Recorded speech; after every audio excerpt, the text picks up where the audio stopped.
Hello बच्चों, कैसे हो आप सभी। बच्चों, हमने हमारी जो क्लास स्टार्ट करी है इसमें हमारा आज का टॉपिक रहने वाला है टेम्पल्स ऑफ इंडिया। भारत के प्रमुख मंदिर पढ़ेंगे हम। ठीक है, ये वाला टॉपिक हमारे सारे एग्जाम्स के लिए इंपॉर्टेंट है, क्योंकि इस टॉपिक से बच्चों हमारे एंशियंट हिस्ट्री के भी क्वेश्चन बनते हैं। दक्षिण भारत के जितने भी राजवंश हैं, ठीक है, चोल हो गया, चालुक्य हो गया, पल्लव वंश हो गए, उन राजाओं ने जिन जिन मंदिरों का निर्माण कराया है, उनकी क्या क्या खास बात है, वो सारी बातें हम आज के टॉपिक में डिस्कस करेंगे। तो ये टॉपिक हमारा स्टैटिक जीके का टॉपिक भी है, साथ में हमारा एंशियंट हिस्ट्री का भी बहुत इंपॉर्टेंट टॉपिक है, जहां पर हमें हमारे प्राचीन इतिहास की वास्तुकला पढ़नी होती। ठीक है, चलो तो आज हम जब ये टॉपिक पढ़ेंगे तो पूरा कंप्लीट इसे करेंगे। यहाँ पर अगर हम जितने भी मंदिर पढ़ रहे हैं वो पूरा डिटेल में मैं आपको पढ़ाऊंगी, तो आपके साथ में जितने भी बच्चे हैं उन सबको ये वीडियो शेयर कर देना आप। ठीक है, देखो भाई, दक्षिण भारत के मंदिर, हमें मेजरली थोड़े बहुत मंदिरों के नाम पता होते हैं, लेकिन बच्चों पेपर में ना उत्तर भारत की बजाय दक्षिण भारत के मंदिर ज्यादा पूछे जाते हैं। सवाल कैसे कैसे आता है कि कौन सा मंदिर किस राज्य में स्थित है, उस मंदिर को किस राजा ने बनवाया है, किस काल में बनवाया, उसका जो टाइम पीरियड है वो कौन सा है, फिर कौन सी शैली में है, वो द्रविड़ शैली में है, नागर शैली में है, मारू गुजरा शैली में है। ठीक है, ये सारी खास बातें होती हैं। फिर वो किसी पत्थर से बना है या चट्टान को काट कर वो मंदिर बनाया हुआ है। तो इस तरह के सवाल आते हैं हमारे पेपर में। तो देखो, सबसे पहले हम पढ़ेंगे तमिलनाडु के मंदिर भाई। ठीक है, तमिलनाडु में बहुत सारे मंदिर है बच्चों, लगभग हमें कम से कम 14-15 मंदिर यहाँ पर पढ़ने पड़ेंगे, तब जाके हमारे तमिलनाडु के मंदिर कंप्लीट होते हैं। और इसमें से मैं आपको साथ के साथ बता के चलूंगी कि ऐसे कौन से मंदिर है जो बहुत ज्यादा इंपॉर्टेंट है, जहां से सवाल रिपीट हो चुके हैं, प्रीवियस ईयर एग्जाम में पूछे हुए, तो वहां मैं स्टार लगाते हुए चलूंगी। तो जब आप इसका प्रिंट आउट निकलाओ या आप नोट्स बनाओगे तो साथ के साथ ध्यान रखना है इसमें। ठीक है, तो देखो इधर सबसे पहला मंदिर है मीनाक्षी मंदिर। तो मीनाक्षी मंदिर कौन से भगवान का मंदिर है? शिव और पार्वती का मंदिर है। कहां पर स्थित है मीनाक्षी मंदिर बच्चों? मदुरई में स्थित है। और मदुरई को क्या कहा जाता है? मंदिरों का शहर, सिटी ऑफ टेम्पल्स। सीधा क्वेश्चन आ सकता है, सिटी ऑफ टेम्पल्स किस शहर को कहा जाता है? तो किसे कहा जाता है? मदुरई में। तो हर बार जरूरी नहीं हो राज्य का नाम पूछे, कई बार जगह का नाम भी पूछ सकता है कि मीनाक्षी मंदिर किस शहर में स्थित है। ठीक है, तो कौन से शहर में? तमिलनाडु के मदुरई में स्थित है। किसका मंदिर है? भगवान शिव और पार्वती का मंदिर है। तो भगवानों के नाम भी पूछ सकता है वहां पर। भगवान भी पूछ सकता है कि कौन से भगवान को, विष्णु भगवान को समर्पित है कि शिव भगवान को समर्पित है। ज्यादातर जो दक्षिण भारत के मंदिर है ये शिव भगवान या फिर विष्णु भगवान को समर्पित मंदिर होंगे। ठीक है, इसके अलावा अगर आपको कोई और भगवान दिखते हैं ऑप्शन में तो ऑप्शन एलिमिनेट कर सकते हो आप वहां पर। देखो, अब शिव जी के साथ कौन रहती है? पार्वती जी। और विष्णु भगवान के साथ कौन है? लक्ष्मी जी। तो अगर आपको साथ में इनमें देवी कोई मिलेगी तो वो देवी या तो आपको लक्ष्मी जी मिलेंगी या फिर पार्वती जी मिलेंगी। ठीक है, तो देखो मीनाक्षी मंदिर कहां पर है बच्चों? शिव और पार्वती। ठीक है, मीनाक्षी मंदिर है मदुरई में, तमिलनाडु में। मदुरई को क्या कहा जाता है? मंदिरों का शहर। अब इस मंदिर की बनावट ही देखो, दक्षिण भारत के मंदिर बहुत बहुत सुंदर होते हैं, उत्तर भारत से इनकी जो वास्तुकला है वो अलग होती है। इनके यहाँ पर मंदिरों की सबसे खास बात होती है, देखो अगर आप ये देखो तो इनके यहाँ पर जो मंदिरों का प्रवेश द्वार होता है ना, उसकी हाइट बहुत अच्छी होती है और बहुत मंजिला होते हैं, 8 मंजिल, 7 मंजिल, 11 मंजिला मंदिर तक भी होते हैं। ठीक है, तो इनके जो मंदिरों का प्रवेश द्वार होता है, जो एंट्री गेट होता है बेटा, उसे बोलते हैं गोपुरम। तो दक्षिण भारत के जो मंदिर होते हैं उनमें सबसे फेमस चीज होती है गोपुरम। और गोपुरम क्या होता है? मंदिरों का प्रवेश द्वार, मंदिरों का प्रवेश द्वार। तो इनके यहाँ पर बड़े बड़े गोपुरम पाए जाते हैं। ठीक है, जैसे कि तमिलनाडु में हम आगे जाके देखेंगे रंगनाथ स्वामी का जो मंदिर है वो दक्षिण भारत के सबसे बड़े गोपुरम में शामिल होता है। दक्षिण भारत में बहुत सारे मंदिर ऐसे हैं जिनके गोपुरम बहुत बड़े हैं, लेकिन उनमें से भी अगर हम सबसे ज्यादा हाइट का देखें तो तमिलनाडु का जो रंगनाथ स्वामी मंदिर है उसका गोपुरम सबसे बड़ा है। ठीक है, तो वो सवाल भी इंपॉर्टेंट हो जाता है। हालांकि वो एक नहीं है, उसके बराबर और उससे नीचे बहुत सारे हैं, लेकिन अगर हम प्रमुख में से देखें तो सबसे बड़ा दक्षिण भारत का गोपुरम वाला मंदिर कौन सा है? तो वो रंगनाथ स्वामी मंदिर है। और ऐसा नहीं कि विशेषता सिर्फ उसी मंदिर में है, दक्षिण भारत के जितने भी मंदिर हैं, द्रविड़ शैली में बने हुए जो मंदिर हैं, उनकी सबसे खास बात यही होती है कि उनका जो गोपुरम होता है वो बहुत बड़ा होता है। ठीक है, तो गोपुरम का एक तो अर्थ समझ में होना चाहिए कि गोपुरम क्या होता है, सीधा पूछ सकता है कि गोपुरम का क्या अर्थ है, तो मंदिरों का प्रवेश द्वार।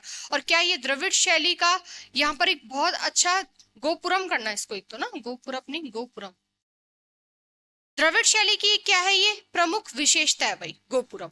ठीक है, देखो इधर इसका निर्माण किसने करा रखा है? तो राजा कुलशेखर पांड्यन ने करा रखा है। अब पीछे पांड्य आ रहा है, इसका मतलब कौन से वंश में? पांड्य वंश ने।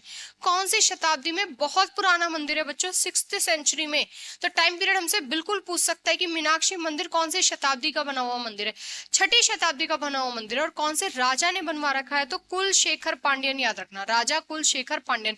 पांड्यन आ रहा है, इसका मतलब कौन सा वंश? पांड्य वंश। जरूरी नहीं है कि हर बार वो हमसे राजा का नाम ही पूछे, वो ये भी पूछ सकता है कि मीनाक्षी मंदिर किस वंश द्वारा स्थापित मंदिर है। तो कौन सा वंश हो गया यहाँ पर? पांड्य वंश। ठीक है। अब समय के साथ मंदिरों का पुनर्निर्माण भी किया जाता है, विस्तार भी किया जाता है, एक्सटेंशन भी होता है।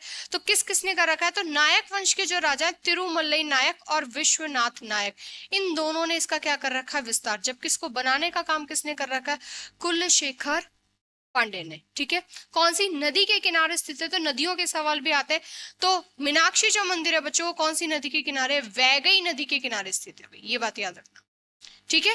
फिर 17वीं शताब्दी तक इसका वर्तमान स्वरूप पूरा हुआ, यानी कि 17वीं शताब्दी 17th सेंचुरी तक इसका निर्माण होता गया। इस मंदिर को पूरा जो वर्तमान स्वरूप है वो 17वीं शताब्दी तक इसका बनकर कंप्लीट हुआ है। यानी कि और भी जो बहुत सारे राजा उन्होंने समय के साथ मीनाक्षी मंदिर में कोई ना कोई काम करवाया है। लेकिन सीधा पूछे कि मीनाक्षी मंदिर को बनाने वाले राजा का नाम कौन है? तो कुलशेखर पांड्यन का नाम याद रखना। कौन सी सेंचुरी? 6th century. कौन सी नदी के किनारे? तो वैगई नदी। किसका मंदिर है? भगवान शिव और पार्वती का। कहां स्थित है? तो मदुरई में। और मदुरई को क्या कहा जाता है? City of temples. ठीक है। देखो कौन सी शैलियों में है? तो दक्षिण भारतीय, नागर और विजयनगर वास्तुकला। ठीक है। तो अ ब्लेंड ऑफ द्रविडियन, तो द्रविड़ शैली का प्रमुख उदाहरण आता है भाई। मीनाक्षी मंदिर कौन सी शैली में बना हुआ है? अगर हम सीधा हमें एक शब्द में बोलना हो तो कौन सी शैली रहेगी? द्रविड़ शैली। और द्रविड़ शैली की प्रमुख विशेषताओं में से एक विशेषता होती है कि इनके जो गोपुरम होते हैं, यानी कि मंदिरों के जो प्रवेश द्वार होते हैं, उनकी हाइट बहुत अच्छी होती है और बहुत बड़े बड़े होते हैं। ठीक है। तो यहाँ पर ये सारी बात हो गई हमारी मीनाक्षी मंदिर की। अगला मंदिर तमिलनाडु का कौन सा है? तो श्रीपुरम गोल्डन टेम्पल मंदिर। और ये किसका है? तो महालक्ष्मी का मंदिर अभी, श्रीपुरम गोल्डन टेम्पल मंदिर। अब जो मेन मंदिर है उनकी डिटेल पढ़ेंगे, जहां से डिटेल में सवाल आता है। और कुछ मंदिर ऐसे हैं जिनके हमें सिर्फ और सिर्फ सीधे सीधे नाम याद रखने हैं। ठीक है। तो देखो इधर, तो पहला मंदिर कौन सा हो गया बच्चों? मीनाक्षी मंदिर। दूसरा मंदिर कौन सा हो गया? Sripuram golden temple. ठीक है। तो यहां से मीनाक्षी और गोल्डन टेम्पल याद रख सकते हो कि मीनाक्षी मंदिर और दूसरा गोल्डन टेम्पल मंदिर। अगला देखो, अगला मंदिर है एकेम्बेश्वर मंदिर। ठीक है। किसने बनवा रखा है? तो पल्लव राजाओं ने। इसकी जो मूल संरचना है वो किसने बनवा रखी है बच्चों? पल्लव राजाओं ने बना रखी है। और बाद में इस एकेश्वर मंदिर को किसने बनवा रखा है? तो विजयनगर के राजा हैं कृष्णदेव राय। और विजयनगर के राजाओं ने अपने नाम के पीछे राय लगा रखा है, इसलिए जो गोपुरम होता है ना बच्चों, इसे राय गोपुरम भी बोलते हैं। राय गोपुरम। मंदिरों के प्रवेश द्वारों को क्या बोला जाता है? दक्षिण भारत में मंदिरों के जो प्रवेश द्वार होते हैं उसे क्या बोला जाता है? राय गोपुरम। क्यों? क्योंकि ज्यादातर उसमें कृष्णदेव राय, विजयनगर के जो राजा है ना, उन्होंने भी अपना कहीं ना कहीं वहां पर हाथ है उनका उन मंदिरों को बनाने का, और वो अपने नाम के पीछे राय लगाते थे। ठीक है। इसलिए उनको क्या कहा जाता है? राय गोपुरम भी कहा जाता है, और मंदिरों के प्रवेश द्वारों को। तो विजयनगर के राजा कृष्णदेव राय ने 192 फीट ऊंचा दक्षिणी गोपुरम, गोपुरम का मतलब क्या होता है? मुख्य प्रवेश द्वार बनवाया था। ठीक है। और भारत के सबसे ऊंचे गोपुरम में ये काउंट होता है। हालांकि सबसे ऊंचा था वैसे रंगनाथ स्वामी वाला ही मान जाता है, लेकिन क्या यहाँ पर भी ऊंचे गोपुरम इसकी प्रमुख विशेषता है? तो बिल्कुल है।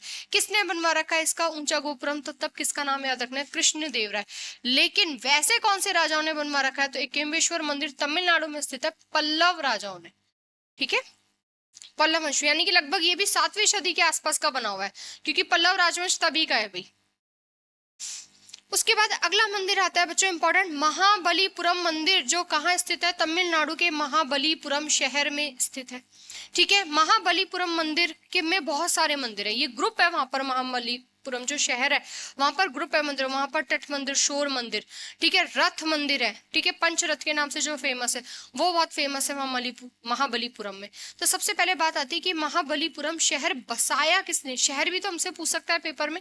तो महाबलीपुरम शहर की स्थापना बच्चों पल्लव राजा नरसिंह वर्मन फर्स्ट ने की है। और अभी मैंने आपको बताया था कि पल्लव जो राजवंश है वो कौन सी शताब्दी का है? 7वीं शताब्दी का है। ठीक है। तो इन्होंने यानी कि महाबलीपुरम मंदिर का निर्माण किसने करवाया? पल्लव राजवंश ने। कौन से राजा ने कराया? तो नरसिंह वर्मन फर्स्ट ने। कब कराया है? 7वीं शताब्दी में कराया। और इस मंदिर का चित्र देखो आप, इस चित्र से ही आपको ये पता चल जाएगा कि ये पत्थरों को जोड़कर नहीं बनाया गया ये मंदिर, एक बड़ी चट्टान है, उस चट्टान को काट काट कर ये पूरा क्या दे रखा है, एक मंदिर का रूप दे रखा है। तो अपने आप में बहुत ही अनोखी कला है समय की, ठीक है। आज हम एक मूर्ति नहीं बना पाते हैं बड़ी सी, उन्होंने पूरा का पूरा चट्टान को काट कर क्या बना दिया, एक मंदिर बना दिया है। तो महाबलीपुरम मंदिर की विशेषता पूछी जाती है वास्तुकला से, तो इसकी विशेषताओं में क्या याद रखोगे, चट्टान काट वास्तुकला है, रॉक कट शब्द याद रखना। और कई बार ना बच्चों हिंदी में ना चट्टान काटनी रॉक कट ही लिखा आ जाता है, ये बात याद रखना, रॉक कट, ठीक है, रॉक कट, ये जरूर इसको स्टार लगा लेना।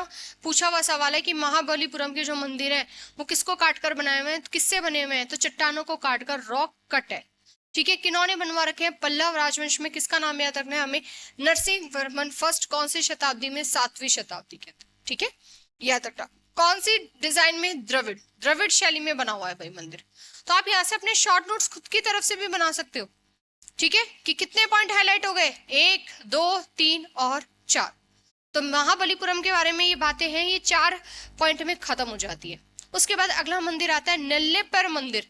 तो पहला हमने पढ़ा था एकेम्बेश्वर मंदिर श्री, फिर गोल्डन टेम्पल वाला मंदिर पढ़ा है, फिर हमने महाबलीपुरम मंदिर और उसके बाद नेल्लेपेर मंदिर, ठीक है। तो इन मंदिरों के नाम तो बेटा याद करने ही पड़ेंगे, आप ट्रिक से भी याद कर सकते हो, अपनी कोई ट्रिक बना सकते हो, या इसे लिख के भी याद कर सकते हो। देखो अगला मंदिर कौन सा है, तो अगला मंदिर है रंगनाथ स्वामी मंदिर। और इतना मैं आपको गारंटी के साथ कह सकती हूँ कि अगर आपने यहाँ से इस वीडियो से आपने मंदिर वाला टॉपिक कंप्लीट कर दिया है, जितने भी मंदिर मैं आपको पढ़ाऊंगी वहां से आपका क्वेश्चन बाहर नहीं जाएगा, ठीक है। तो देखो इधर रंगनाथ स्वामी मंदिर, ठीक है, रंगनाथ ये भगवान विष्णु का मंदिर है, याद रखना किसका है ये, भगवान विष्णु का मंदिर है भाई, ठीक है, भगवान विष्णु साथ में लक्ष्मी माता के लिए फेमस है ये मंदिर। तो याद रखना इसका जो स्टार्टिंग का जो स्वरूप है वो किसने बनवा रखा है, तो होयसल राजाओं ने बनवा रखा है। दक्षिण भारत में एक और वंश था होयसल, होयसल राजाओं ने बनवा रखा है। और बाद में इस मंदिर को आगे बढ़ाने का काम किसने करा है, विजयनगर मैसूर में वाडियार वंश था, हैदर अली और टीपू सुल्तान, हैदर अली और टीपू सुल्तान की जो मैसूर रियासत थी वो तमिलनाडु तक पूरी फैली हुई थी, ठीक है, तमिलनाडु केरला वाला हिस्सा भी उनकी मैसूर रियासत में आता था, इसलिए उन्होंने भी इस मंदिर के निर्माण में कहीं ना कहीं उनका भी हाथ है। तो रंगनाथ स्वामी मंदिर तमिलनाडु में स्थित है, होयसल राजाओं ने बनवाया है शुरुआत में, और बाद में इन सारे लोगों ने क्या कर रखा है, उसका एक्सटेंशन कर रखा है। देखो ये रहा रंगनाथ स्वामी मंदिर, ठीक है, बहुत अच्छी खासी हाइट है इसकी। तो देखो इधर इसका सबसे ऊंचा गोपुरम माना जाता है भाई, दक्षिण भारत का सबसे ऊंचा गोपुरम माना जाता है। और हाइट कितनी है इसकी, 73 मीटर, फीट में पूछे तो लगभग 239.5 फीट है, ठीक है। क्योंकि इसका सबसे ऊंचा गोपुरम है इसलिए इसके गोपुरम को राजा गोपुरम भी कहा जाता है। तो ये इंपॉर्टेंट है, ये याद रखना है, ये लाइन बहुत इंपॉर्टेंट है कि दक्षिण भारत के सबसे ऊंचा गोपुरम कौन से मंदिर का माना जाता है, तो रंगनाथ मंदिर का माना जाता है, ठीक है। रंगनाथ स्वामी मंदिर कौन से भगवान का है, भगवान विष्णु का मंदिर है, ठीक है। उसके बाद आता है बच्चों ऐरावतेश्वर मंदिर। ऐरावतेश्वर मंदिर किसका है, भगवान शिव का मंदिर है, एक पत्थर की मूर्ति है, पत्थर की छवि है यहाँ पर। किसने बनवा रखा है, चोल राजा राजराज सेकंड ने बनवा रखा है भाई। तो ये नाम इंपॉर्टेंट है, ऐरावतेश्वर मंदिर किसने बनवा रखा है, चोल राजा ने, ठीक है। और ग्रेट लिविंग चोलास टेम्पल्स उनमें आता है ऐरावतेश्वर मंदिर, यहाँ पर शामिल होता है। कब बनवा रखा है, 1143 से लेके 1173, यानी कि लगभग अगर हमसे शताब्दी पूछे तो कौन सी सेंचुरी हो जाएगी, 12th सेंचुरी हो जाएगी, 12वीं शताब्दी हो जाएगी। और कौन सी शैली का उदाहरण है, द्रविड़। तो दक्षिण भारत के तो सारे मंदिर लगभग कौन सी शैली में बने हुए, द्रविड़ शैली में बने हुए, ठीक है। तो रंगनाथ स्वामी मंदिर में ऊंचा गोपुरम है इसलिए फेमस है, ये होयसल राजाओं ने बनवा रखा है। इसका गोपुरम बहुत ऊंचा है, 73 फीट बहुत होता है भाई, ठीक है, सॉरी 73 मीटर, 239.5 फीट, इतना हाइट है इसका कि गोपुरम इतना है कि आपको दूर से ही दिख जाएगा कि कोई इमारत है वहां पर। इनके मंदिरों की विशेषता होती है कि आपको बहुत दूर से पता चल जाएगा कि कोई मंदिर स्थित है, क्योंकि इसका गोपुरम बहुत ऊंचा है इसलिए इसे क्या बोलते हैं, राजा गोपुरम, ठीक है। उसके बाद हमने पढ़ा ऐरावतेश्वर मंदिर। तो ऐरावतेश्वर मंदिर किसने बनवा रखा है, चोल राजा राजराज सेकंड ने बनवा रखा, ये बात ध्यान रखना। कौन सी शैली में बना हुआ, तो द्रविड़ शैली में बना हुआ है भगवान शिव का, और इसमें भी 24 मीटर का विमान है, ठीक है। उसके बाद आता है तमिलनाडु का मंदिर वृद्धेश्वर मंदिर, और इस मंदिर से भी बहुत सवाल पूछे जाते हैं। ये रहा भाई वृद्धेश्वर मंदिर, देखो हाइट ही देख लो पहले, इनकी हाइट कहां तक जा रही है वृद्धेश्वर मंदिर, ठीक है। तो देखो वृद्धेश्वर मंदिर यानी कि बड़ा मंदिर, वृहद यानी कि बड़ा होता है। तो वृद्धेश्वर मंदिर के लिए एक शब्द यूज किया जाता है पेरिया कोइल। क्या कहा जाता है? पेरिया कोइल। पेरिया कोइल का मतलब होता है बड़ा मंदिर। और ये सवाल पेपर में पूछा हुआ है कि पेरिया कोइल के नाम से कौन सा मंदिर जाना जाता है, तो कौन सा मंदिर है? वृद्धेश्वर मंदिर है भाई। ठीक है, क्योंकि ये दक्षिण भारत का सबसे बड़ा विशाल मंदिर भी माना जाता है, इसीलिए इसे दक्षिणा मेरु भी कहा जाता है। दक्षिणा मेरु मंदिर कहा जाता है, अर्थात दक्षिण की मेरु। ठीक है, दक्षिण की मेरु। ठीक है, और किसका पार्ट है? ग्रेट लिविंग चोलास टेम्पल का पार्ट है। तो इसका मतलब वृद्धेश्वर मंदिर का निर्माण भी चोल राजाओं ने कराया है। तो इरातेश्वर मंदिर हो गया, वृद्धेश्वर मंदिर हो गया, ये सब किसके अंदर काउंट होते हैं? Great living Cholas temple. और ये सवाल पूछ सकता है कि ग्रेट लिविंग चोलास टेम्पल महान जीवित चोल मंदिरों में शामिल होने वाला कौन सा एक मंदिर है? बिल्कुल आ सकते हैं इस तरह के सवाल पेपर में। ठीक है, तो देखो किसने करा रखा है निर्माण? चोल शासक राजा राज चोल फर्स्ट ने करा रखा है। तो जिसका निर्माण इरातेश्वर मंदिर ने करा रखा है, वहां पर भी राजा राज चोल ही है, यहाँ पर भी कौन है? राजा राज चोल फर्स्ट। किसको समर्पित है? भगवान शिव को समर्पित है भाई। वृद्धेश्वर ईश्वर वाले, वैसे भी जिनके लास्ट में ईश्वर आता है वो ज्यादातर वैसे भी किसके समर्पित मंदिर होते हैं? भगवान शिव के। ठीक है, कहाँ पर स्थित है? तंजावुर तमिलनाडु। ठीक है, तमिलनाडु में तंजावुर। तंजावुर को बच्चों तंजौर भी बोलते हैं, तंजौर बोल दो या तंजावुर, वहां स्थित है। क्या विशेषता है इसकी? तो इसमें एक विशाल विमान है, टावर है भाई, और जटिल नक्काशी। ये देख रहे हो, ये वाली जो पार्ट बना हुआ है इसका, इस तरह का जटिल नक्काशी है, और बहुत ऊंचा क्या है इसमें? टावर। और किस में शामिल है? ये यूनेस्को वर्ल्ड हेरिटेज साइट में शामिल है। कब? 1987 में भाई, 1987 में शामिल है। तो ये ईयर भी पूछ सकता है कि वृद्धेश्वर मंदिर को यूनेस्को जो वर्ल्ड हेरिटेज साइट है उसमें कब शामिल किया गया? तो 1987। ठीक है, इनमें राजा का नाम बहुत इंपॉर्टेंट है, और ये लाइन बिल्कुल भी मत छोड़ना। महान जीवित चोल मंदिर, ग्रेट लिविंग चोलास टेम्पल में शामिल होने वाला मंदिर है वृद्धेश्वर मंदिर। ठीक है, देखो आगे। अब हम बात कर लेते हैं कि हमने जो अभी अभी पढ़ा है ग्रेट लिविंग चोलास टेम्पल, इसमें आते कौन कौन से मंदिर है? तो बच्चों इसके अंदर 3 मंदिर आते हैं। ठीक है, तो देखो ग्रेट लिविंग चोलास मंदिर, और ये सारे के सारे मंदिर किसमें शामिल है? यूनेस्को की लिस्ट में शामिल है। ठीक है, पहला मंदिर कौन सा हो गया? तंजावुर का वृद्धेश्वर मंदिर, जो हमने अभी अभी पढ़ा है। किसने बनवा रखा है? चोल राजा राजराज फर्स्ट ने बनवा रखा है। ठीक है, कैसे भाई? ग्रेनाइट मंदिर है, ग्रेनाइट पत्थर से बना हुआ है, और दक्षिण भारत में भवन कला के विकास में इसका बहुत बड़ा योगदान है। चोल राजा राजराज फर्स्ट ने कब बनवा रखा है? 9 से लेके 1012 ईस्वी तक। ठीक है, तो लगभग यहाँ पर 10वीं शताब्दी के आसपास का बना हुआ ये। ठीक है, 10वीं शताब्दी के आसपास का बना हुआ मंदिर है। तो याद रखना ग्रेट लिविंग चोलास मंदिर में कौन कौन से मंदिर शामिल होते हैं? तो सबसे पहले में कौन सा याद रखोगे? तंजौर का यहाँ पर वृद्धेश्वर मंदिर, किसने बनवा रखा है? चोल सम्राट यहाँ पर राजराज फर्स्ट ने। दूसरा गंगई कोंड चोलापुरम मंदिर, ये मंदिर भी किसमें शामिल होता है? चोलास में। किसने बनवा रखा है? तो यहाँ पर चोल राजा राजेंद्र फर्स्ट ने बनवा रखा है। कब? 1035 में, यानी कि कौन सी शताब्दी में हो गया? 11वीं शताब्दी में। ठीक है, इसका जो विमान है, विमान यानी कि जो शिखर है, वो तंजावुर वाला जो मंदिर है ना उससे अधिक घुमावदार है भाई, बहुत ज्यादा घुमावदार है। और कौन सी प्रतिमाएं हैं? तो कांस्य की है, ब्रॉन्ज। ये शब्द याद रखना, पूछ सकता है इसमें कौन सी प्रतिमाओं का संग्रह है यहाँ पर। तो कौन सी प्रतिमाएं हैं? ब्रॉन्ज भाई, ब्रॉन्ज शब्द याद रखना। ठीक है, ब्रॉन्ज। तो देखो पेपर में जब सवाल आता है ना तो बहुत बारीकी से पूछ सकता है वो हमसे सवाल। तो ये टॉपिक बहुत इंपॉर्टेंट है, यहाँ से एक सवाल फिक्स रहता है हर एग्जाम्स में मंदिरों में। और पहले सिर्फ मंदिर के स्टेट पूछता था, अब मंदिर का निर्माण किस राजा ने कराया, कौन सी शताब्दी में करवाया, क्या उसमें खास बात है, कौन से भगवान की मूर्ति है, कौन सी शताब्दी का बना हुआ मंदिर है। ठीक है, फिर किस पत्थर से है। तो यहाँ पर याद रखना ज्यादातर सारे जो ग्रेनाइट वाले जो पत्थर है उनको कट कट करके यहाँ पर क्या बनाए हुए मंदिर। तो चट्टान काटकर, और पत्थर का नाम अगर आपसे पूछ ले तो आप वहां पर अंदाजा लगा सकते हो कौन सा पत्थर होगा? ग्रेनाइट। ठीक है, अगर पत्थर का नाम पूछ ले तो ग्रेनाइट जरूर याद रखना। ठीक है, तो इस तरह से हो गया ये हमारा दूसरा गंगईकोंड चोलपुरम। क्यों? क्योंकि हम कौन सा पढ़ रहे हैं? Great living Cholas. तीसरा कौन सा मंदिर है? इरातेश्वर मंदिर, जो हमने अभी अभी पढ़ा था। कहां पर स्थित है इरातेश्वर मंदिर? दारासुरम, तमिलनाडु में। दारासुरम का इरातेश्वर मंदिर किसने बनवा रखा है? राजराज सेकंड ने बनवा रखा है। ठीक है, तो इस तरह से सीधा सवाल आ सकता है कि इनमें से कौन सा एक मंदिर है जो ग्रेट लिविंग चोलास टेम्पल में शामिल नहीं है। तो गंगईकोंड चोलपुरम है वो शामिल है, इरातेश्वर मंदिर शामिल है, और तंजौर का वृद्धेश्वर मंदिर। ये 3 मंदिर हैं जो ग्रेट लिविंग चोलास टेम्पल में शामिल होते हैं।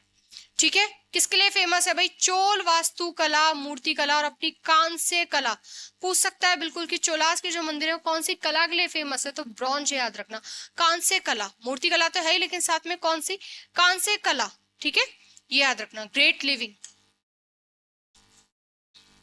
देखो शोर मंदिर, देखो भाई इस तरह से बना हुआ है शोर मंदिर। शोर मंदिर को तट मंदिर भी बोलते हैं, क्यों? क्योंकि बेटा ये कोरोमंडल तट पर स्थित है। ठीक है, बंगाल की खाड़ी के पास। बे ऑफ बंगाल वाला जो हिस्सा है हमारा इधर, भाई ये वाला जो हिस्सा है ये बे ऑफ बंगाल है, तो इधर पड़ता है हमारा आंध्र प्रदेश और इधर पड़ता है हमारा तमिलनाडु। तो यहां से लेके यहां तक जो आंध्र प्रदेश और तमिलनाडु के बीच का जो कोस्ट होता है इसी को ही बोलते हैं कोरोमंडल तट। तो शोर मंदिर को तट मंदिर भी कहा जाता है। ठीक है, कहां पर स्थित है? ये सारे महाबलीपुरम में, और महाबलीपुरम को ही मामल्लपुरम भी कहा जाता है। ठीक है, और पल्लवों के टाइम पर ये जो महाबलीपुरम है बहुत इंपॉर्टेंट पोर्ट वाली जगह थी, बंदरगाह हुआ करता था महाबलीपुरम, तब इसे मामल्लपुरम कहा जाता था। तो मामल्लपुरम ही किसका नाम है? महाबलीपुरम का। कहां पर स्थित है शोर मंदिर? महाबलीपुरम में, तमिलनाडु। ठीक है, किस नाम से जाना जाता है? तट मंदिर। कहां पर स्थित है? बे ऑफ बंगाल में। और तट भी पूछे तो कौन सा बताओगे? कोरोमंडल।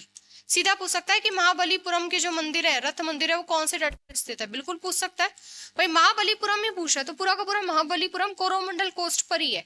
तो जो भी मंदिर वहां स्थित होगा उसके पास कौन सा कोस्ट होगा? कोरोमंडल। और कोरोमंडल कोस्ट कौन सा होता है? आंध्र प्रदेश और तमिलनाडु के जो बीच वाला कोस्ट होता है वो। ठीक है, तो महाबलीपुरम में बहुत सारे मंदिर है, उन्हीं स्मारकों में से एक है कौन सा? शोर मंदिर, जिसे तट मंदिर भी कहा जाता है। और 1984 में यूनेस्को वर्ल्ड हेरिटेज लिस्ट में शामिल हो रखा है। भगवान शिव और भगवान विष्णु को समर्पित मंदिर है। किस राजा ने बनवा रखा है? तो नरसिंह वर्मन सेकंड ने बनवा रखा है। और नरसिंह वर्मन सेकंड को बच्चों राज सिंह भी कहते हैं, तो पेपर में नरसिंह वर्मन सेकंड की जगह राज सिंह भी लिखा हुआ सकता है। ठीक है, कौन से राजवंश? वही पल्लव राजवंश। कौन सी शताब्दी? 8वीं, क्योंकि 7वीं शताब्दी से पल्लव वंश वहां शुरू हो जाता है, तो 7वीं 8वीं शताब्दी के बीच में। ठीक है, ये याद रखना। फिर सबसे खास बात, महाबलीपुरम पल्लव वंश के दौरान एक प्रमुख बंदरगाह था, बंदरगाह शहर के रूप में था, और इस महाबलीपुरम को ही क्या कहा जाता था? मामल्लपुरम। मामल। ठीक है, और महाबलीपुरम कौन से कोस्ट पर है? तो कोरोमंडल कोस्ट पर है। ठीक है, तो ये हमारी सारी बातें किसके बारे में हो गई है? शोर मंदिर। तो शोर मंदिर हो गया, वृद्धेश्वर मंदिर हो गया, मीनाक्षी मंदिर हो गया, ये तीनों मंदिर तो बहुत बहुत ज्यादा इंपॉर्टेंट है जो पूछे जाते हैं। और महाबलीपुरम के तो सारे ही मंदिर इंपॉर्टेंट है, चाहे वो तट मंदिर पूछे, शोर मंदिर जिसे हम बोलते हैं, चाहे वो रथ मंदिर पूछे, और चाहे वो सीधा सीधा महाबलीपुरम मंदिर ही पूछ ले, तो सारे के सारे किस काल के? पल्लव राजवंश के। ठीक है, तो नरसिंह वर्मन सेकंड है, देखो इसमें नरसिंह वर्मन फर्स्ट नहीं है, ये याद रखना कि सेकंड लगाना है कि फर्स्ट लगाना, ऑप्शन में दोनों आते हैं वहां पेपर में। तो इस तरह से हो गया हमारा ये शोर मंदिर। अगला देखो, अगला मंदिर है बच्चों हमारा कैलाशनाथ मंदिर। और कैलाशनाथ मंदिर कहाँ पड़ता है? तमिलनाडु में। कौन सी जगह पर? कांचीपुरम में। द्रविड़ स्टाइल में है और लॉर्ड शिवा, भगवान शिव को समर्पित मंदिर है भाई, भगवान शिव को समर्पित मंदिर है, द्रविड़ स्टाइल में। किसने बनवा रखा है? पल्लव राजा नरसिंह वर्मन सेकंड ने। नरसिंह वर्मन सेकंड का दूसरा नाम क्या है? राजसिम्हा। ठीक है, लगभग 7वीं सेंचुरी में, 700 ईस्वी में बनवा रखा। और कौन से पत्थर से? तो बच्चों ये बलुआ पत्थर से बना हुआ है, सैंडस्टोन। ठीक है, बलुआ पत्थर से, तो ये याद रखना, बलुआ पत्थर से बना हुआ है। ठीक है, उसके बाद अगला मंदिर आता है बच्चों नागराज मंदिर। कहाँ स्थित है? तमिलनाडु के नागरकोइल में। तो कईयों के मंदिरों के हमें सिर्फ नाम याद रखने हैं और कुछ मंदिरों की हमें डिटेल भी याद रखनी है। उसके बाद अगला आता है जो पेपर में पूछा हुआ है, अर्जुन की तपस्या की मूर्ति। बहुत इंपॉर्टेंट है भाई, 2-3 बार पूछा हुआ सवाल है अर्जुन की तपस्या वाला। अर्जुन की तपस्या की एक मूर्ति है, बेसिकली यहाँ सिर्फ एक मूर्ति नहीं है, बहुत सारी मूर्ति है। ठीक है, भगवान शिव की जटाओं से जो गंगा नदी निकलती है उस तरह का भी चित्र देखा गया है, अर्जुन की तपस्या की मूर्ति के भी चित्र हैं। तो देखो ये रहा पिक्चर्स, इस पिक्चर में आप ध्यान से देख सकते हो कि एक चट्टान है, उस चट्टान को ही काट कर देखो, इस पर चित्र बने हुए, ये रहे चित्र। चट्टान में ये हाथी पूरा नहीं बना हुआ है, आगे की शेप दिख रही है बस हाथी की, ये सारी चीजें। ठीक है, चट्टान को ही काट कर क्या बना रखे हैं, उस पे बहुत सारे चित्र।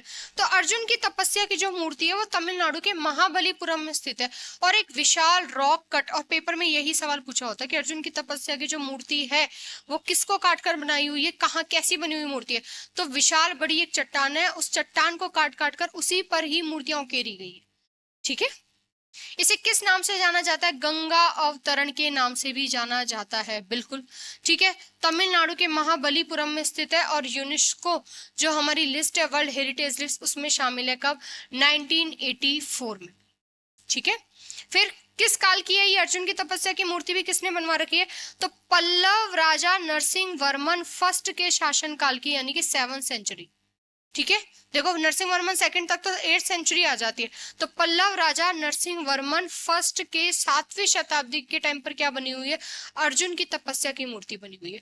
तो एक भी फैक्ट बच्चों छोड़ना मत, क्योंकि आपने मंदिर वाला पूरा टॉपिक पढ़ लिया, पता चला वहां स्टेट नहीं पूछा, वहां राजा का नाम पूछ लिया, वहां पूछ लिया कि किस पत्थर से बना हुआ है, तो कोई फायदा नहीं है, फिर वो राज्य सीधा याद करके जाना कि तमिलनाडु में कौन कौन से मंदिर है। हो सकता है बिल्कुल सिंपल क्वेश्चन भी पूछ ले कि वृद्धेश्वर मंदिर कौन से राज्य में स्थित है। ठीक है, महाबलीपुरम मंदिरों का जो समूह है कौन से राज्य में पाया जाता है। लेकिन आजकल के पेपर में जिस हिसाब से ट्रेंड चेंज हो रहा है उस हिसाब से इनकी डिटेल भी पूछता है, और इतनी डिटेल पढ़ने के बाद आपका क्वेश्चन कहीं से भी बाहर नहीं जाने वाला है।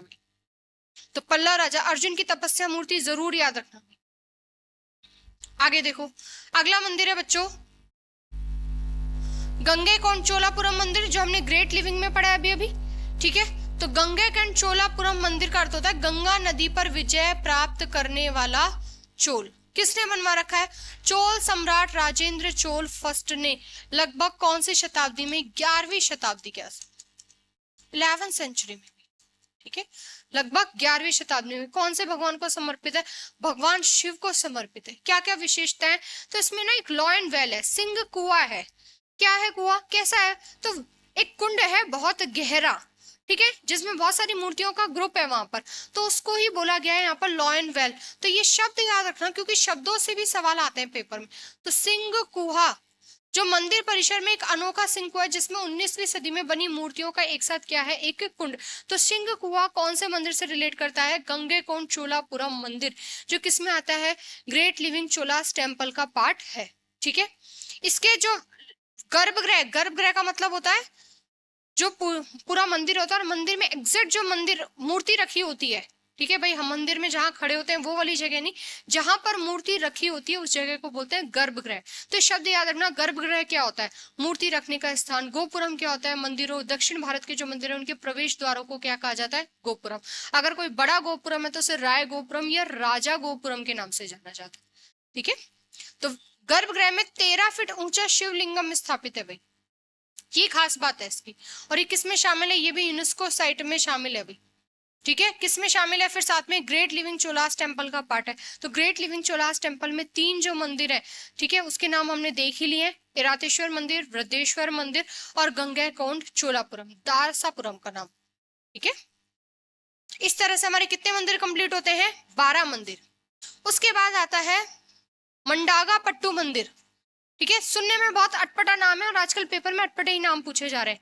ठीक है, यहाँ पर याद रखना, मंडाका पट्टू मंदिर कहाँ पर स्थित है, ये भी तमिलनाडु में, और पल्लव वंश के द्वारा बनाया गया सबसे पहले मंदिरों में काउंट होता है। तो देखो इसके मंदिर की शेप लगभग इस तरह से, चट्टान को काटकर इन्होंने क्या बना दिए, ये इस तरह से ये मंदिर बना दिए, ये मंदिर और ये सीढ़ियां दे दी है साइड में। यहाँ से देखो, ध्यान से देखो, एक बड़ी चट्टान है, उसको काटकर इन्होंने मंदिर बना दिया है। तो बहुत बहुत पुराना मंदिर है। धीरे धीरे तो चट्टानों को काटने की कला विकसित होती चली गई। बाद के मंदिर तो इनके बहुत सुंदर है, लेकिन याद रखना पल्लवों द्वारा निर्मित पहला मंदिर मंडाका पट्टू रॉक कट मंदिर है। रॉक कट क्यों, क्योंकि देखो चट्टान को काटकर बनाया हुआ मंदिर है। किसने बनवा रखा है, महेंद्र वर्मन फर्स्ट ने बनवा रखा है भाई। पल्लव शासक महेंद्र वर्मन फर्स्ट ने 600 से 630 ईस्वी में बना रखा है। सबसे पहला मंदिर माना जाता है ये, पल्लवों द्वारा बनाया गया। ठीक है, तमिलनाडु में पाया गया सबसे पुराना चट्टान कट मंदिर है, सीधा पूछ सकता है ये, और संस्कृत शिलालेख के लिए फेमस है। कौन सा शिलालेख है इस पर, संस्कृत। तो पल्लवों द्वारा बनाया गया सबसे पहला मंदिर, सबसे पुराना मंदिर कौन सा है, मंडाकू पट्टू मंदिर का याद रखना। ठीक है, मंडागापट्टू मंदिर कहाँ स्थित है? तमिलनाडु में। देखो चट्टान को काट कर है, तो अगर आप फोटो देखोगे ना तो आपको रटने की जरूरत पड़ेगी, आपको फोटो याद रहेगी। मंडागापट्टू मंदिर ऐसा दिखाई देता है। तो किसका बना हुआ है? चट्टानों को काट कर बना हुआ है। कौन से वंश ने बना रखा है? पल्लव ने। कौन से राजा का नाम याद रखोगे? महेंद्र वर्मन फर्स्ट। ठीक है, तो इस तरह से हमारे 13 मंदिर कंप्लीट होते हैं। उसके बाद आता है बच्चों तमिलनाडु के और बहुत इंपॉर्टेंट मंदिर, महाबलीपुरम के रथ मंदिर। तो देखो इधर किसने बना रखे हैं? पल्लव राजाओं द्वारा बनवाए गए हैं। ये मंदिर तो पूरा का पूरा इंपॉर्टेंट है, इसकी सारी लाइन इंपॉर्टेंट है। पल्लव राजाओं ने 7वीं से 8वीं शताब्दी के बीच में चट्टानों को काट कर कौन से मंदिर बना रखे? रथ मंदिर बना रखे। कौन सी शैली में बने हुए? द्रविड़ शैली में। और इसमें सबसे खास बात है कि यहाँ पर ना ऐसे तो कहा जाता है 7 से 8 रथ पाए जाते हैं, लेकिन उसमें भी एक 5 रथ का ग्रुप है। और वो जो 5 रथ है ना, उनके जो नाम है वो महाभारत में जो पात्र है, महाभारत के जो कैरेक्टर है उस पर बने हुए रथ हैं। कैसे? देखो पांडवों और द्रौपदी, महाभारत में भी कौन? पांडवों और द्रौपदी। ठीक है, जैसे अर्जुन का रथ हो गया, नकुल सहदेव का रथ हो गया, द्रौपदी का रथ हो गया, इस नाम से यहाँ पर 5 रथ पाए जाते हैं। तो देखो इसमें इनमें से धर्मराज जो रथ है, ठीक है, युधिष्ठिर पर, वो सबसे बड़ा रथ है भैया। ठीक है, और द्रौपदी का जो रथ है वो सबसे छोटा है। तो याद रखना महाबलीपुरम के रथों में सबसे छोटा रथ किसका माना जाता है? द्रौपदी का। सबसे बड़ा रथ किसका है? धर्मराज का रथ है। और ये 3 मंजिला है, 3 मंजिला है, लेकिन अधूरा है, ये आज तक भी अधूरा है, याद रखना। अधूरा 3 मंजिला सबसे बड़ा रथ कौन सा है? धर्मराज रथ है। अधूरा है, ये सबसे छोटा रथ है जिसपे एक छप्पर जैसा है बस ये, तो वो कौन सा है? द्रौपदी रथ। ठीक है, ये जो रथ मंदिर है ये भी किस में शामिल है? यूनेस्को लिस्ट में शामिल है। कब शामिल हो रखे हैं? 1984 में। तो ईयर्स पूछ सकता है, तो ज्यादातर तो 1984 ही चल रहा है हर जगह। एक जगह हमने 1987 पढ़ा है बस। ठीक है, तो महाबलीपुरम के रथ मंदिर। अब इनकी और भी खास खास बात है। देखो ये नए सवाल बनते हैं यहाँ से कि महाभारत के पात्रों पर नाम रखे हुए बिल्कुल पांडव और द्रौपदी। ठीक है, फिर इसमें से भी जो अर्जुन रथ है वो भगवान शिव को समर्पित है भाई, ये सवाल इंपॉर्टेंट है। अर्जुन जो रथ है, 5 रथ है इस तरह के, देखो ये चित्र बने हुए, इस तरह के मंदिर बने हुए, रथ मंदिर। रथ मतलब एक गाड़ी की शेप दे रखी है इनको, गाड़ी की शेप से वो मंदिर बना हुआ, इसलिए इनका नाम रथ मंदिर है। ठीक है, इसमें से जो शिव भगवान को समर्पित है वो अर्जुन रथ मंदिर है। माता दुर्गा को जो समर्पित है वो कौन सा मंदिर है? द्रौपदी रथ मंदिर है। सबसे बड़ा कौन सा है? धर्मराज मंदिर। सबसे छोटा रथ मंदिर कौन सा है? तो द्रौपदी। और साथ में ये वाला फैक्ट भी याद रखना कि भगवान शिव को समर्पित कौन सा है? अर्जुन रथ। और दुर्गा माता को समर्पित कौन सा है? द्रौपदी रथ। महाभारत के जो पात्र हैं, जो कैरेक्टर है पांडव और द्रौपदी, उनके नाम पर महाबलीपुरम के रथ मंदिरों का नाम है। ठीक है, पंचरथ, सीधा पूछे कि पंचरथ मंदिर कहाँ पाए जाते हैं? तो महाबलीपुरम तमिलनाडु के अंदर। महाबलीपुरम शहर की स्थापना पूरी की पूरी किसने कर रखी है? पल्लव राजवंश के। तो देखो इसका मंदिर का निर्माण भी किसने करवाया है? पल्लव राजा नरसिंह वर्मन फर्स्ट ने लगभग 7वीं शताब्दी के काल में। ठीक है, और इनका निर्माण साथ में बौद्ध विहारों और चैत्यों की शैली में किया गया। चैत्य मतलब होता है जो पूजा स्थान होता है, जहां हम पूजा करते हैं। तो बौद्ध विहार और चैत्यों की शैली में महाबलीपुरम के रथ मंदिरों का निर्माण किया गया। तो देखो ये फोटो दिख रही है आपको यहाँ पर, इस तरह से ये मंदिर बने हुए हैं भाई। अगला देखो मंदिर, थिल्लई नटराज मंदिर। तो नटराज मंदिर भी बहुत फेमस है। ठीक है, तमिलनाडु के चिदम्बरम में यहाँ स्थित है नटराज मंदिर, और इसे क्या कहा जाता है? थिल्लई नटराज मंदिर कहा जाता है। तो सीधा क्वेश्चन आ रहा है पेपर में, थिल्लई नटराज मंदिर है वो कौन से राज्य में स्थित है? तो कहाँ स्थित है? तमिलनाडु में। और कहाँ पर? तमिलनाडु में चिदम्बरम में। ठीक है, किसने? चोल राजाओं ने इसका निर्माण करा रखा है। कौन सी शताब्दी में? 10वीं शताब्दी में। ठीक है, और चोल राजा में देखो ये मंदिर, देखो ये पूरा एक मंदिर है, बहुत अच्छी हाइट है और गोल्डन गोल्डन दिखाई देता है। तो ऐसा कहा जाता है कि इस मंदिर का जो विमान है ना, उसपे सोने की परत चढ़ाई हुई है। तो इस सोने की परत वाला सवाल पेपर में पूछा हुआ है। तो देखो सबसे पहले तो कौन सा शासक है? चोल शासक परांतक फर्स्ट का नाम याद रखना भाई। चोल शासक परांतक फर्स्ट ने मंदिर का शिखर यानी कि मंदिर का विमान, विमान भी पूछ सकता है कि विमान क्या है दक्षिण भारत में, तो विमान का मतलब है जो मंदिर का शिखर है। तो मंदिर के शिखर पर सोने की परत चढ़ाई हुई है, और ये सवाल बच्चों पेपर में पूछा हुआ है। ठीक है, फिर देखो आगे और कौन कौन से राजा का नाम भी है? तो पल्लव राजा सिंह। तो वैसे तो किसका ना शुरुआत में कौन है इनको बनाने वाला? चोल शासक परांतक फर्स्ट। ठीक है, पल्लव राजाओं ने इनका निर्माण करा रखा, फिर चोल राजा परांतक फर्स्ट ने इसके शिखर पर सोने की परत चढ़ा रखी है। कब की बात है? 907 से 950 यानी कि 10वीं शताब्दी के आसपास की बात है। और किसका हाथ है इनमें, तो पल्लव राजा सिंह वर्मन का भी हाथ है। तो एक तो ये सोने की परत वाली लाइन जरूर याद रखना। फिर थिल्लई नटराज मंदिर कहाँ पाया जाता है, तो कहाँ स्थित है ये, भाई तमिलनाडु में। किस लिए फेमस है, क्यों, क्योंकि इसका जो शिखर है यानी कि जो विमान है उस पर सोने की परत चढ़ाई हुई, किसने, चोल शासक परांतक फर्स्ट ने 10वीं शताब्दी में। ठीक है, इस तरह से हमारे तमिलनाडु के मंदिर कंप्लीट होते हैं। उसके बाद आता है बच्चों गोवा। अब गोवा में हमें ज्यादा डिटेल में नहीं देखने, गोवा में सिर्फ हमें मंदिर मंदिर के नाम याद रखने हैं। तो गोवा में कौन कौन से मंदिर पाए जाते हैं, मंगेशी मंदिर, सप्तकोटेश्वर मंदिर, कामाक्षी मंदिर, मारुति मंदिर, महालक्ष्मी मंदिर और शांता दुर्गा मंदिर। इनमें से देखो कुछ के तो चित्र लगे हुए हैं, मारुति मंदिर और कामाक्षी टेम्पल। ये दोनों सवाल पेपर में सबसे ज्यादा पूछे जाते हैं कि मारुति मंदिर कहाँ पाया जाता है, कामाक्षी टेम्पल कहाँ पाया जाता है। तो कहाँ पाया जाता है, गोवा में। तो गोवा में सिर्फ नाम याद रखने हैं। जहां मंदिर की डिटेल इंपॉर्टेंट है वहां मैं आपको मंदिर की डिटेल कराऊंगी, और जहां मंदिर के नाम से ही सवाल आ जाते हैं वहां सिर्फ हम मंदिर के नाम देखेंगे। तो मंगेशी मंदिर, सप्तकोटेश्वर मंदिर, कामाक्षी मंदिर, मारुति मंदिर, महालक्ष्मी मंदिर, शांता दुर्गा मंदिर। तो देखो इसको आप ऐसे याद रख सकते हो, क्योंकि देखो तमिलनाडु में तो 15 नाम है, ठीक है, उनमें से ज्यादातर तो महाबलीपुरम से जुड़े हुए। तो देखो इधर दुर्गा माता हो गई, फिर लक्ष्मी हो गया, ठीक है, फिर इधर से कामाक्षी।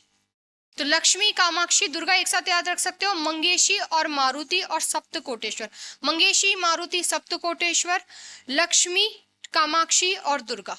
इस तरह से आप छोटे छोटे नाम रख के नाम याद रख सकते हो कि गोवा में कौन कौन से मंदिर पाए जाते हैं। तो ये हो गए बच्चों गोवा के मंदिर। उसके बाद अगले और कौन से इंपॉर्टेंट मंदिर है, तो पश्चिम बंगाल के मंदिर देखो। पश्चिम बंगाल के कौन से मंदिर, पश्चिम बंगाल में है काली घाट काली मंदिर। तो देखो वैसे भी माता काली की पूजा हम ज्यादातर कहाँ करते हैं, पश्चिम बंगाल में, तो ये मंदिर वही है। फिर टेम्पल ऑफ वैदिक प्लेनेटेरियम मंदिर, देखो इसका चित्र देखो, रात के टाइम पर ये बहुत सुंदर दिखाई देता है। तो टेम्पल ऑफ वैदिक प्लेनेटेरियम मंदिर भी कहाँ पाया जाता है, पश्चिम बंगाल में। बेलूर मठ भी यही है जो रामकृष्ण मिशन से जुड़ा हुआ है। रामकृष्ण मिशन से हम कौन सा नाम याद रखते हैं, स्वामी विवेकानंद, स्वामी विवेकानंद। ठीक है, तो वेल्लूर मठ, वेल्लूर मठ कहाँ पाया है, पश्चिम बंगाल में। उसके बाद आता है दक्षिणेश्वर मंदिर, और इसका पूरा नाम है दक्षिणेश्वर काली मंदिर। कौन सी माता को, काली माता को समर्पित है, देवी काली को। तो इसका नाम हम बोल सकते हैं कि दक्षिणेश्वर काली मंदिर भी कहाँ स्थित है, तो दक्षिणेश्वर के नाम से दक्षिण में मत जाना, कहाँ पर है, पश्चिम बंगाल में स्थित है। तो कौन कौन से मंदिर है पश्चिम बंगाल में, काली घाट काली मंदिर, टेम्पल ऑफ वैदिक प्लेनेटेरियम मंदिर, वेल्लूर मठ रामकृष्ण मिशन से जुड़ा है। रामकृष्ण मिशन से हमें किसका नाम याद आता है, यहाँ पर स्वामी विवेकानंद, और स्वामी विवेकानंद के गुरु रामकृष्ण परमहंस, उन्हीं के नाम पर ही रामकृष्ण मिशन या रामकृष्ण मठ चलता है। ठीक है, फिर आता है दक्षिणेश्वर काली मंदिर, जो किसने बनवा रखा है, रानी रश्मोनी ने बनवा रखा है, रानी रश्मोनी। और इसमें से ये सवाल पेपर में पूछा हुआ है, टेम्पल ऑफ वैदिक प्लेनेटेरियम मंदिर कहाँ स्थित है, तो कहाँ स्थित है, पश्चिम बंगाल में। देखो बहुत बहुत खूबसूरत दिखाई देता है रात को ये मंदिर, अपने आप में ये अनोखी कला है यहाँ पर। तो इस तरह से तमिलनाडु, गोवा और पश्चिम बंगाल के मंदिर कंप्लीट होते हैं। उसके बाद देखो अगला है बच्चों गुजरात के मंदिर। गुजरात में मंदिर में देखो कौन कौन से, तो गुजरात में भगवान कृष्ण के नाम से हम याद रख सकते हैं वहां पर, तो द्वारिकाधीश मंदिर हो गया, ठीक है, वहां पर। फिर स्वामी नारायण अक्षरधाम मंदिर, एक अक्षरधाम दिल्ली में है लेकिन एक अक्षरधाम वहां भी है, स्वामी नारायण अक्षरधाम मंदिर। रुक्मणी देवी मंदिर भी कहाँ पाया जाता है, गुजरात में ही। अंबाजी मंदिर, तो अंबाजी मंदिर के साथ ही आप रुक्मणी भी याद रख सकते हो, रुक्मणी मंदिर। तो देखो इधर द्वारिकाधीश मंदिर, अंबाजी मंदिर, रुक्मणी मंदिर, स्वामी नारायण मंदिर, श्यामलाजी विष्णु मंदिर। तो जहां द्वारिकाधीश होंगे वहीं श्यामलाजी विष्णु भी होंगे, वहीं स्वामी नारायण भी होंगे। नारायण भी विष्णु भगवान के लिए ही होता है, तो स्वामी नारायण मंदिर, ठीक है, श्यामलाजी मंदिर, द्वारिकाधीश मंदिर। अब कृष्ण भगवान है तो रुक्मणी का मंदिर भी वही होगा, रुक्मणी देवी मंदिर, अंबाजी मंदिर। ये सब कहाँ पाए जाते हैं, गुजरात में। इसके अलावा बच्चों गुजरात में दो मंदिर और बहुत फेमस है, जिनमें से सोमनाथ मंदिर तो अभी करंट में भी बहुत चल रहा है। तो एक तो सोमनाथ मंदिर और एक मोढेरा का सूर्य मंदिर। हालांकि सूर्य मंदिर उड़ीसा में भी है, सूर्य मंदिर वैसे ज्यादातर हर जगह पाया जाता है। एक सूर्य मंदिर कश्मीर का भी फेमस है। अब पेपर में सवाल कैसे देगा, पेपर में क्लियर लिख कर देगा कि मोढेरा का सूर्य मंदिर कौन से राज्य में स्थित है, तो कहाँ स्थित है, गुजरात में। क्या खास बात है, इसके सवाल आते हैं। तो इसका निर्माण भीमदेव फर्स्ट ने करा रखा था, जो कौन से वंश थे, सोलंकी वंश। ठीक है, कौन सी शताब्दी में, 11वीं शताब्दी में। कहाँ स्थित है, गुजरात के मेहसाणा जिले में। कौन सी नदी, पुष्पावती नदी। तो जैसे मीनाक्षी जो मंदिर वो हमने वैगई नदी के किनारे याद करा है, ऐसे ही यहाँ कौन सी नदी याद करनी है, पुष्पावती। कौन सी शैली में, मारू गुर्जर शैली में भी। तो मोढेरा के सूर्य के मंदिर में क्या क्या खास बात है? सोलंकी वंश के भीमदेव फर्स्ट ने बनवा रखा है। कब? 11वीं शताब्दी में गुजरात के महसाणा जिले में पुष्पावती नदी के। और कौन सी शैली में बना हुआ है? मारू गुर्जरा शैली। ठीक है, तो ये बात हो गई मोढेरा के सूर्य मंदिर की। देखो इस तरह से दिखाई देता है मोढेरा का सूर्य मंदिर। तो देखो अब दक्षिण भारत और उत्तर भारत के मंदिरों की हाइट देखो कितना फर्क आता है। वहां के गोपुरम बहुत फेमस है। उसके बाद गुजरात का जो मंदिर जो भी करंट में भी बहुत चल रहा है, सोमनाथ मंदिर। और सोमनाथ मंदिर को तो पता नहीं कितने ही लोगों ने नष्ट करने की कोशिश भी करी है, लेकिन फिर भी आज सोमनाथ मंदिर वहीं की वहीं खड़ा है। तो देखो सोमनाथ मंदिर का निर्माण किसने करवाया? गुजरात के चालुक्य राजा भीमदेव ने पत्थर से बनवा रखा है इस मंदिर को। इसका पुनर्निर्माण करवाया था। तो ये मंदिर पहले से बना हुआ है। ठीक है, इसको इसकी जो मंदिर की स्थिति है वो रामायण काल महाभारत काल से भी मानी गई है कि इतना पुराना मंदिर है। वर्तमान स्वरूप में हम देखें कि कौन से राजा से जुड़ा हुआ है, तब इसे चालुक्य राजा भीमदेव का नाम याद रखना। ठीक है, कौन सी? तो देखो बहुत पहले का बना हुआ है। 11वीं से 18वीं शताब्दी तक मुगलों ने पता नहीं कितने ही लोगों ने इसे बार बार तोड़ने की कोशिश करी है। महमूद गजनवी ने भी लूटा था, सोमनाथ मंदिर लूटा था, फिर दिल्ली सल्तनत वालों ने भी, फिर आगे मुगल काल वालों ने भी। लेकिन इसका जो वर्तमान स्वरूप सोमनाथ मंदिर का हमें दिखाई देता है वो स्वतंत्रता के बाद सरदार वल्लभ भाई पटेल के नेतृत्व में तैयार किया गया था। और इसकी नींव कब डाली थी सोमनाथ मंदिर की फिर से शुरू करने की? 1951 में। और इसका उद्घाटन किया था फिर 1955 में डॉक्टर राजेंद्र प्रसाद ने भी। ठीक है, तो ये लाइन इंपॉर्टेंट है कि सोमनाथ मंदिर का वर्तमान स्वरूप की नींव डालने वाले कौन है? सरदार वल्लभ भाई पटेल। कौन सा ट्रस्ट? सोमनाथ ट्रस्ट के नाम से। और इसी सोमनाथ ट्रस्ट के अध्यक्ष है नरेंद्र मोदी। और अभी आपने कुछ दिनों पहले नरेंद्र मोदी को वहां सोमनाथ मंदिर के बाहर फोटो में देखा होगा। क्यों? सोमनाथ ट्रस्ट के अध्यक्ष बने हुए नरेंद्र मोदी वहां। ठीक है, इसलिए कब नींव डली है? 1951 में। उद्घाटन कब हो रखा है? तो देखो ये रहा भाई सोमनाथ मंदिर। 1 दिसंबर 1955 को भारत के जो पहले राष्ट्रपति डॉक्टर राजेंद्र प्रसाद, उन्होंने इस मंदिर का भव्य यहाँ पर उद्घाटन करा है। ठीक है, और ये कौन सी शैली में बना हुआ बच्चों? तो ये भी मारू गुर्जर शैली में बना हुआ। ठीक है, तो मोढेरा का सूर्य मंदिर और सोमनाथ मंदिर दोनों कौन सी शैली में है? तो मारू गुर्जर शैली में बने। ठीक है, इस तरह से होते हैं हमारे गुजरात के मंदिर। उसके बाद आता है उड़ीसा। उड़ीसा की जो कोणार्क का सूर्य मंदिर है बहुत बहुत फेमस है। अब पूछेगा मोढेरा का सूर्य मंदिर कहाँ है? तो गुजरात में। कोणार्क का सूर्य मंदिर कहाँ है? तो हमें कहाँ बताना है बच्चों? उड़ीसा में। तो देखो इधर उड़ीसा वास्तुकला शैली यानी कि कलिंग वास्तुकला। सीधा पूछ सकता है कि कोणार्क का सूर्य मंदिर है वो कौन सी शैली में बना? कलिंग वास्तुकला शैली। ठीक है, कौन सा राजा? राजा नरसिंह देव फर्स्ट, जो पूर्वी गंगा राजवंश से संबंधित था और हिंदू जो सूर्य भगवान थे उनको समर्पित करके ये मंदिर बनाया हुआ है। इस मंदिर को क्या कहा जाता है भाई? Black pagoda. और साथ में इस मंदिर में क्या बने हुए? ये रथ के डिजाइन बने हुए। और ये रथ जो है ना ये घड़ी के रूप में है। तो रथ की जो डिजाइन है वो सूर्य देवता के विशाल रथ के रूप में परिकल्पना किए गए। 24 पहिए और वो 24 पहिए सप्ताह के दिनों का प्रतीक 7 घोड़े खींच रहे हैं भाई। तो याद रखना यहाँ पर भी जो ये रथ है ये किस लिए फेमस है? तो यहाँ पर जो ये रथ की डिजाइन बन रखी है वो दिन के घंटों को यहाँ पर दिखाता है और साथ में सप्ताह के दिनों का प्रतीक है, जिसे कौन खींच रहे हैं? 7 घोड़े खींच रहे हैं। इस तरह से पूरा मंदिर बना हुआ है जिसमें रथ है बड़े बड़े और फिर 7 घोड़े उसको खींच रहे हैं। तो एक तो क्या याद रखोगे? कोणार्क मंदिर का, कोणार्क का सूर्य मंदिर कहाँ स्थित है? तो उड़ीसा में। ठीक है, कौन से राजा ने बनवा रखा है? राजा नरसिंह देव फर्स्ट, जो पूर्वी गंगा राजवंश। सीधा पूछ ले पूर्वी गंगा राजवंश कौन से राज्य में स्थित हो सकता है? तो कौन सा राज्य हो गया? उड़ीसा हो गया। ठीक है, उसके बाद आता है बच्चों लिंगराज मंदिर। लिंगराज मंदिर किसका है? तो भगवान शिव का मंदिर है, बहुत शानदार मंदिर है भी। लिंगराज मंदिर भी किस शैली में बना हुआ? कलिंग शैली। कलिंग उड़ीसा में ही पड़ता है। ठीक है भाई, अशोक का आपको कलिंग युद्ध याद होगा, आपने कलिंग का नाम सुना होगा, तो ये वही वाला कलिंग है। ठीक है, तो कलिंग पड़ता है उड़ीसा में। तो उड़ीसा वास्तुकला शैली बोल दो या कलिंग शैली बोल दो, उससे बना हुआ है। ठीक है, और ये कौन सी शैली है? तो देखो इधर ये जो उत्तर भारत के जो मंदिर है वो नागर शैली में बने हुए। तो नागर जो शैली है उसी की उप वास्तुकला है कलिंग शैली। जैसे उत्तर दक्षिण भारत के जो मंदिर है वो द्रविड़ शैली में बने हुए होते हैं, ऐसे ही उत्तर भारत के जो मंदिर है वो नागर शैली में बने हुए होते हैं।